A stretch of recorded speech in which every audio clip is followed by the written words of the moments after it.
Espírito, tá? Primeiro ponto, ter permanentemente sede de Deus.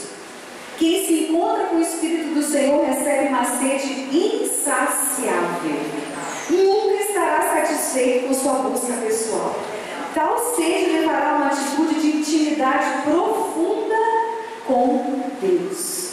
Então foi maravilhoso o congresso que pensa, mas na segunda-feira o Senhor vem sobre mim, batiza-me novamente, eu quero mais de Ti, Senhor, mais de Ti, todos os dias mais. Segundo ponto, intimidade com Deus, vida de oração, mas aqui vai ser falado sobre isso. Mas esse ponto que eu queria chamar a atenção agora é o desejo profundo de conversão.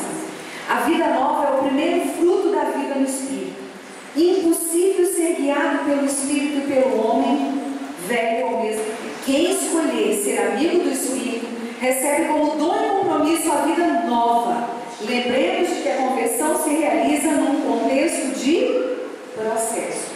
Vocês, quando fizeram o seminário de vida, vocês aprenderam no tema conversão que a conversão é sempre um processo contínuo. Deus nunca vai desistir de nós e nós também nunca podemos desistir dele. Vocês não parem no caminho do seu processo de conversão. Ele continua. Kátia, mas e se eu cair? Como eu posso já ter caído? Levanta e continua. Não tem mais outra estrada. A estrada que você caminha hoje vai dar em Jesus Cristo. Não tem atalho. Você já é feliz. Você já é feliz.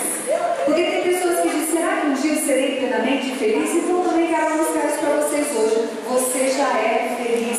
Porque você já encontrou o caminho da felicidade, que é uma pessoa chamada Jesus Cristo.